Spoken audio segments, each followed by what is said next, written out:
All right. Siouxsie, thank you so much for joining us. You know what? Actually, Jamarl, give me about 20 more seconds to get set up. Sorry, just 1 second. Yeah, no issues at all. Take your time. And by the way, Siouxsie, just so you know, I am Shane. Jamarl is Jamarl. Those are our names. Great to have you back. Last time you were on the show, it was two completely different hosts. So yes, and then like a few days after I did my thing, they left or something. So yeah. Well, it wasn't too long after at all. So it was like the whole big thing anyway. All right. Nice to meet you. Yeah, good to meet you. I think I was actually I forget who booked you.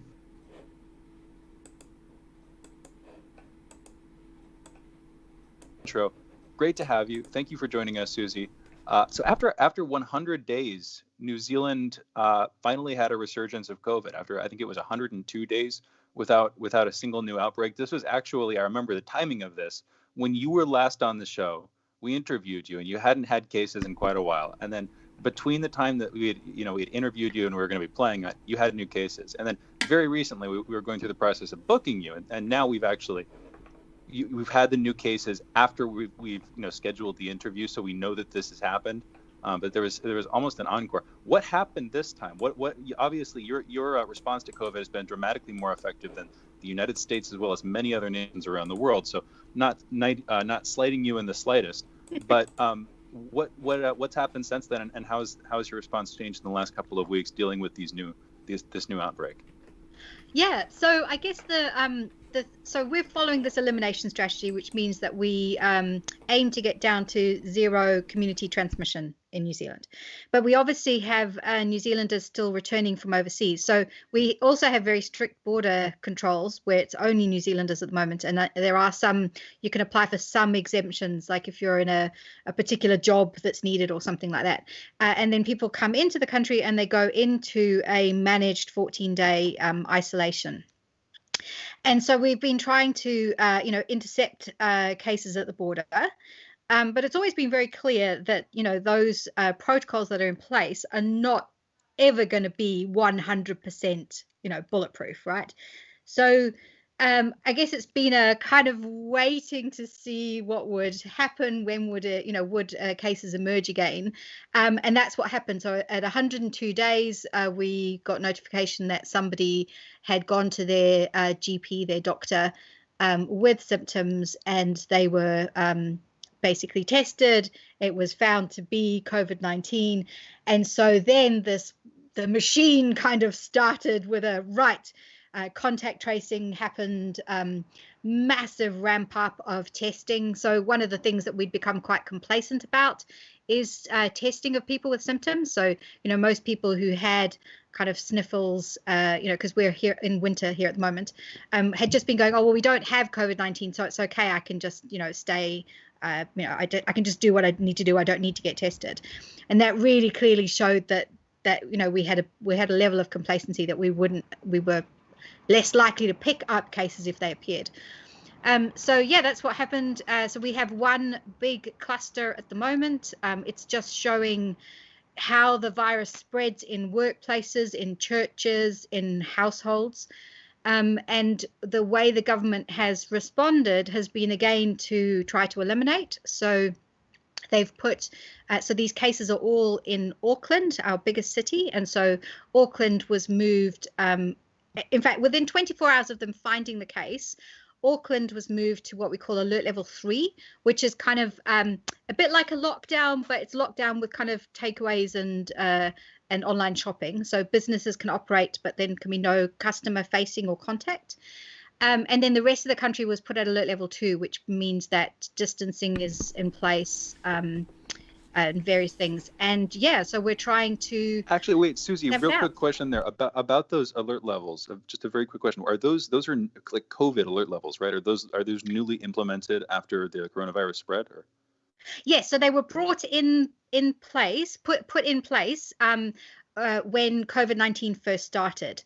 Okay. And so just to be clear, I meant as opposed to some sort of pre-existing emergency program, something like in the United States we have FEMA, which would implement sort of regulations that would be, those would be, you might have them instituted in one crisis and then they get reactivated for the next. It's just interesting, and I want to bring it back to you. But again, unlike the United States, you guys have a national system with sort of regional lockdowns and different levels. I don't know how to put this exactly, but you have sort of different standard levels, whereas in the United States, because things are so regional, because whether it's local, the mandate of the business, states, everything is split up. So it's just interesting. I didn't realize that you had that set up. Anyway, please go ahead. So it wasn't set up. It wasn't set up originally, but it was brought in. Partly, I'm trying to think what country had our Prime Minister's been very clear that we take things that are working in other countries and we see if we can adapt them to New Zealand. So in New Zealand, we've obviously had things like, fire alerts and different. I'm thinking of that chart that you see the different colors. What's your fire risk and things. So we've had all those kinds of things. Never had anything like that for infectious diseases. But those alert levels were brought in when in about, I guess, maybe March. And then very quickly, the Prime Minister said, this is how we're going to deal with this. We will move through these levels. And within a few days of her introducing the levels, we were in our first right up at the top level 4 kind of lockdown. And she always said we might need to move up and down the levels and we might do it regionally. And so when this new outbreak started, that's exactly what they did. So within 24 hours, we were moved up the alert levels. It's been quite astonishing to watch. Siouxsie, can you give me a heads up on, did I pronounce your name correctly? Siouxsie? Yes. Okay, perfect. In the United States, it became politicized, unfortunately. And for obvious reasons or for various reasons, but for one of the reasons, it has a thing of cash being kind of one of the things that's one of the movers in our economy. And it was kind of an incentive to get it back going.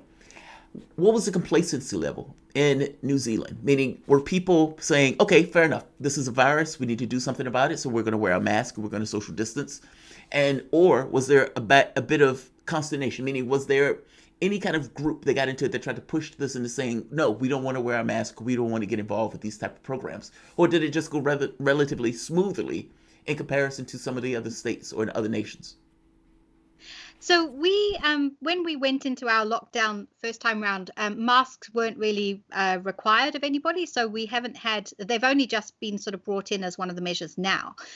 So we haven't really had a very big swing against either the lockdowns or the masks. We do have people who don't agree with them, but they are very much in the minority. And all of the like surveys and polls that have been done recently have shown something like 70 to 80% of New Zealanders agree with the government's strategy, which is quite astonishing because we're coming up to an election here too, and there's certainly political things going on where the opposition party are, attacking every possible thing that either goes wrong or hasn't been done fast enough. So it is being politicized here. But Siouxsie, let me get one question in real quick on what you guys are saying.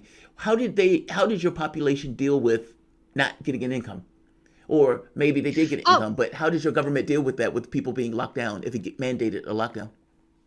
Yeah, so what they did was they brought in a whole bunch of economic policies as well. So that they did it at exactly the same time. So they have a wage subsidy in place. They've tried to do all sorts of things around helping businesses make sure that they have access to easy credit. Everything they could do to make the economic, to cushion the economic impact and make sure that people, weren't forced to work. Really, that's been a big plank, and I think that just shows that you can't have a lockdown without providing that financial support to families, and that's been a really, that was absolutely part of it. And there was no very difficult forms to fill in. It was just a very easy process, and people got the money straight away. So that, I think, was absolutely crucial for the success. Actually, and so this is this is going to be a biased, maybe funny question to ask, but just I'll just ask it. New Zealand, fairly isolated country, obviously much smaller than its neighbors in the region, and most of the region is non-human. Most of the region is ocean.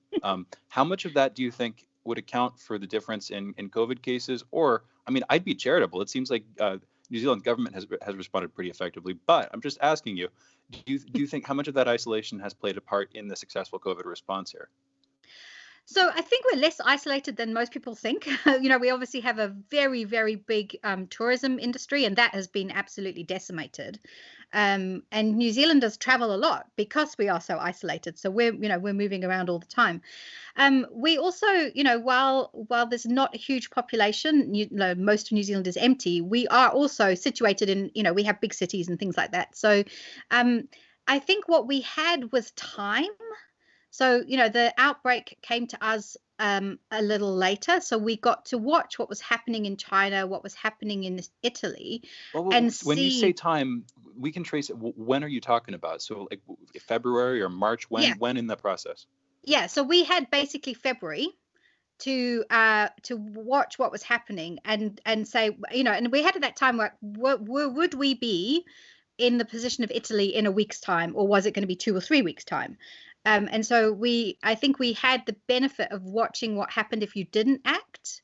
And a government that said we're going to take a health response. We do not accept that there's, that it has to be health or the economy. That surely a healthy population would mean a healthy economy.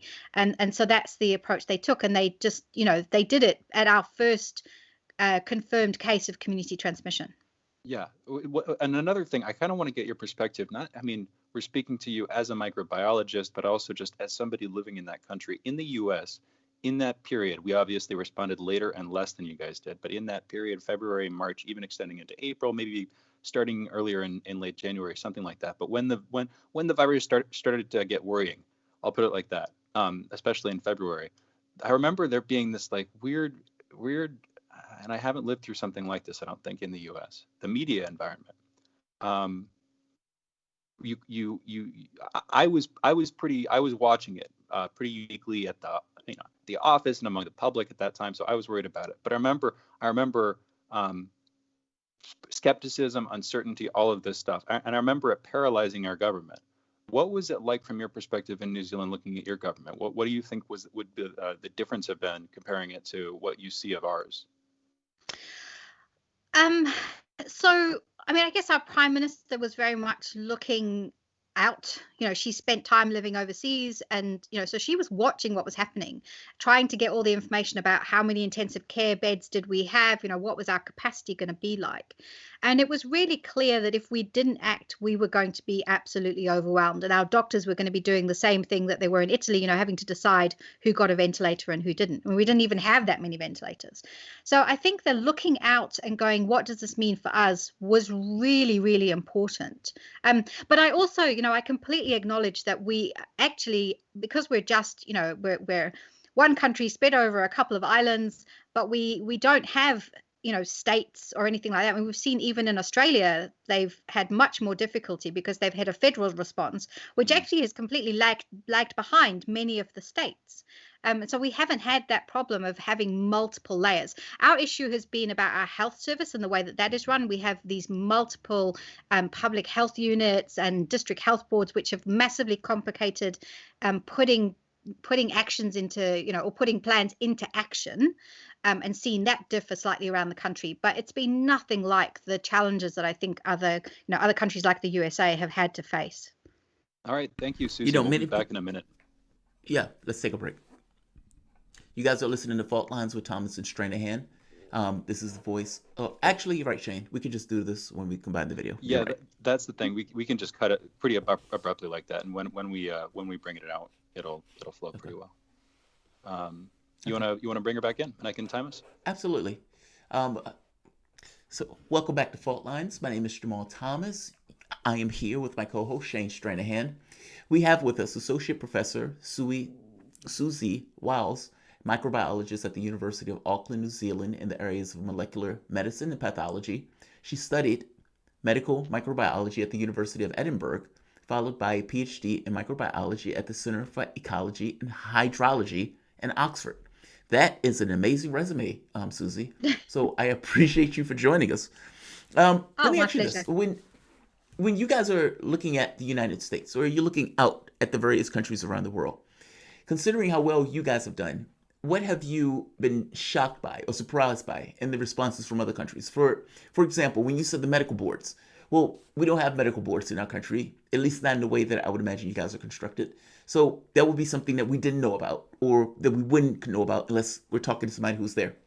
From your outside looking in perspective, what has been the oddities and or peculiarities that you've looked at that you thought was just strange, weird, bizarre, or quirky and good from the various other countries that you've watched? So I wrote an article about my concerns about the USA. I think maybe at the beginning of March. And what I was really worried about was how this pandemic was going to play out in a country that, doesn't have great healthcare access for people who can't afford it, and also sick leave provisions. So it felt like lots of the things about how the US operates were going to incentivize people to have to work while sick, and that would mean that the virus spread.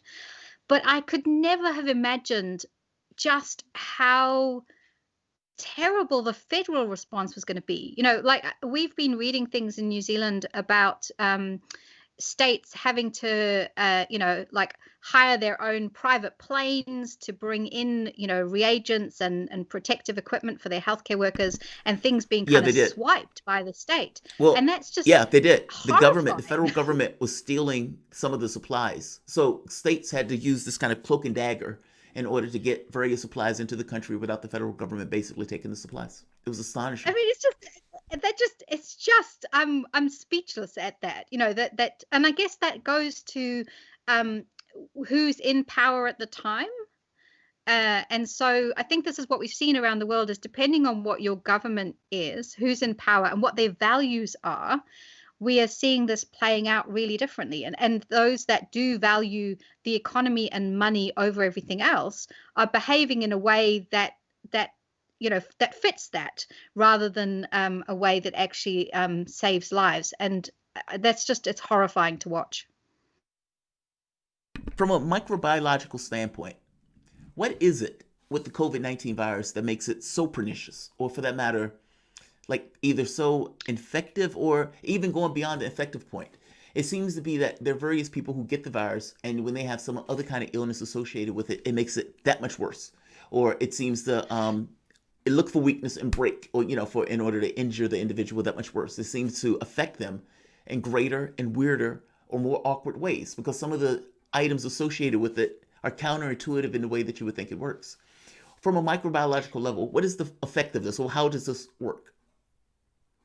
I guess the when we think about infectious diseases, so we do have the microbe, and so there's the kind of importance of so what route does it use to spread? Is it through respiratory droplets or the air, or is it through the blood or something like that? So all of that is important. Then you've also got what kind of receptor does the organism use to enter cells, and how many cells is that receptor on? And then obviously how fast it can replicate, and what it does when it gets inside the body, and whether it can impact on healthy people, or whether people with these other illnesses are more affected, and then also when people are infectious.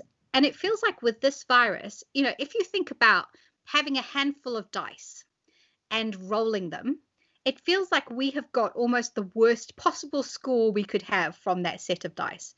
We have got something that's incredibly infectious, and is infectious before people realize they're infectious. Has this, it really does impact not only on healthy people, but on those with other, diabetes, all sorts of other things. And it infects cells, or it uses a receptor that infects not just cells in the nose and throat, but all sorts of cells in our body. And so we've really struck it very unlucky with this one. It could be worse, it could be more deadly, but frankly, this is bad enough, right? So it's almost actually kind of not, if it was worse, people might be responding or taking it more seriously. But the fact people are just saying, oh, it's just like a flu, oh geez, it's really not helpful, because the flu is bad enough, but this is so much worse. Yeah, we've seen that. I mean, we've seen that for months since the beginning. How about you guys with the conspiracy theories? Are those circulating quite as much over there, or are those more American? No, they've reached us here. That's the the joy of the internet. They're maybe not quite so prominent here, but I worry that they're growing. Really weirdly, I've been implicated in one of the conspiracy theories. So, and I've had lots and lots of messages from people who genuinely believe that I'm part of it. So This is, one I of think I know what this is. I don't mean to, this is luciferase, right? yes, yes, Go yes. for it. What is Yeah, this so again? so one of the conspiracies is thought to be named, or the plot. It's essentially thought to be a plot based on Bill Gates wanting to vaccinate everybody or something. But apparently the plot is called luciferase, and so I actually work on bacteria, and one of the diseases that I study is tuberculosis. And my research interests are basically making bacteria glow in the dark. And the way we do that is using these enzymes called luciferases, which come from fireflies and creatures like that. And so the fact that I work on something called luciferase, and my work in the past has been funded by the Gates Foundation, means that people actually believe that I am actively working on this thing. And they just, yeah, I mean, the luciferase enzymes were named a long time ago and had nothing to do with Lucifer, but somehow it's become now this all twisted into this apparently satanic plot. And it's incredible watching how you can take bits of information, how people can take bits of information that in themselves are just like facts, and then turn them and swirl them into something quite extraordinary.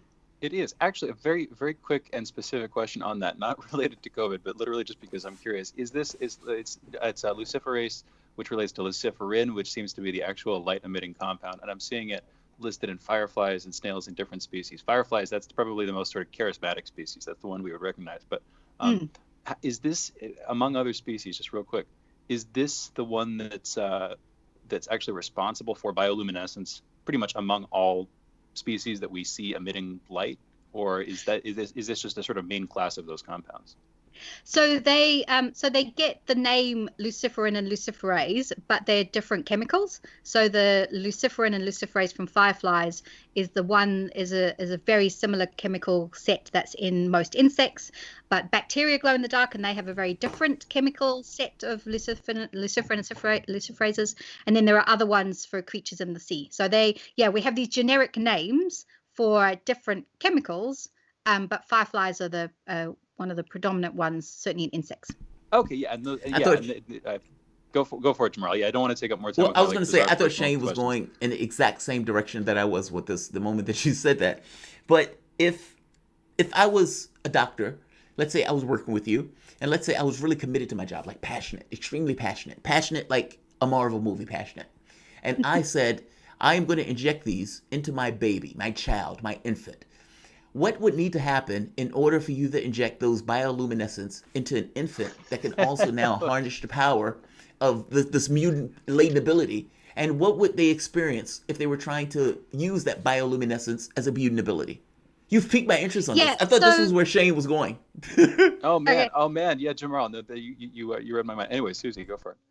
So again, it's a complete misunderstanding, and it's based on a piece of research that was published that was about putting. So the idea is that if you gave somebody a vaccine, that you could put a little like a marker in with the vaccine so that somebody could say, yes, that person has been vaccinated or not.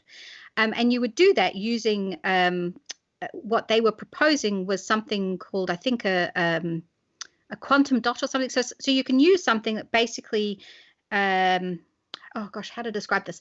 It will emit light, but you need to give it light to make it emit light. So actually, this is called fluorescence, not bioluminescence. So when you have a protein or a chemical that when you hit it with light, it then emits light at a different wavelength.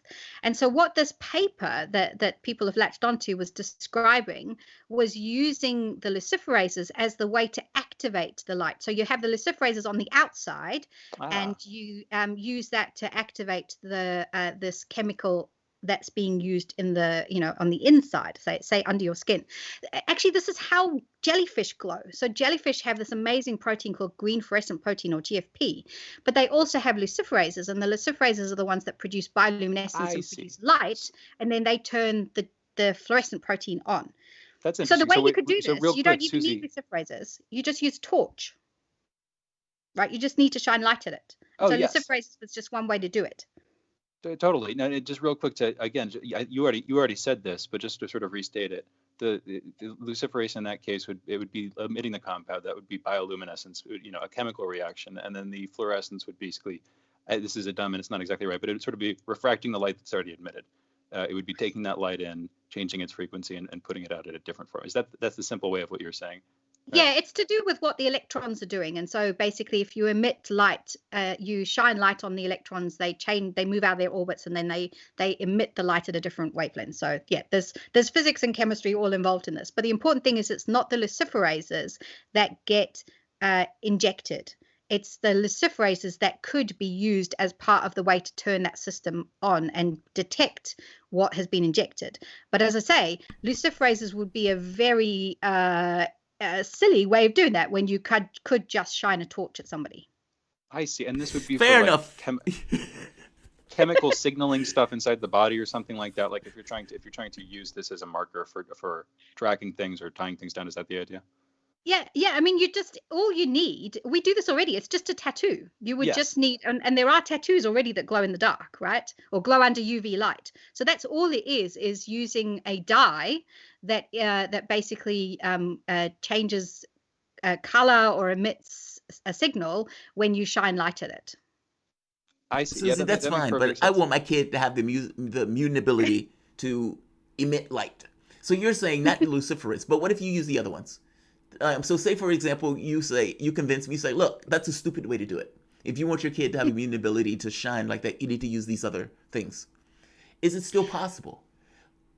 Well, yes. And the firefly one is the one that's been used the most. And so we do this by essentially genetically engineering. So there are, within science, we have rabbits and mice and all sorts of things where we've taken particular genes that we're interested in looking at when they're turned on and off. And you basically hook them up with this luciferase gene, and that means that basically if you add the luciferin for the reaction, then if that gene is expressed, then the animal glows. So this has been done with, as I say, with rabbits, with mice, but they don't glow very brightly. So you are very unlikely to see it without very specialized sensitive equipment. That's so fascinating. I have seen a lot of people have seen this. We've got to actually go out now. Thank you for joining us, Siouxsie. But a lot of people have seen the glow in the dark rabbits. If you do searches on YouTube, you can find those glow in the dark rabbits. And like you're saying, they are glow in the dark. It's they have to be in a room of approaching complete darkness to see them because it's subtle. But interesting. Yeah, and actually they use that GFP generally use the GFP from the jellyfish. Yeah, the green fluorescent protein, right? Mm. Yes. Yeah. All right, Siouxsie, thank you for joining us. That's so cool. My pleasure. All right, bye. Thank you. Okay, so we're out there. We're still going on the stream, or maybe that's ending. But yeah, thank you, Siouxsie. We're gonna be stitching these out, playing these in a couple of days probably, and we'll let you know when we do. My pleasure. And thank you so much for taking us in that direction. It's been really frustrating to see how that conspiracy theory is kind of rising when there's some really cool science that it's sort of misrepresenting. Yeah, I'm interested in that stuff. I'll be honest. It's fascinating, right? It really is fascinating science. It's like because in my head, it's like, okay, what does immune power look like? Okay, immune power could be somewhat anything. And then it says, what does it look like in a person?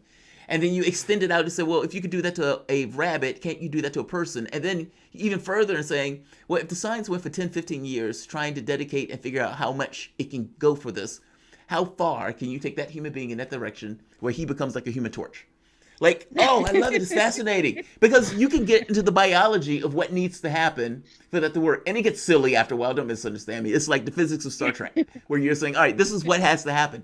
But the moment you can take it into real biological realms where their limits are honored, it gets fascinating.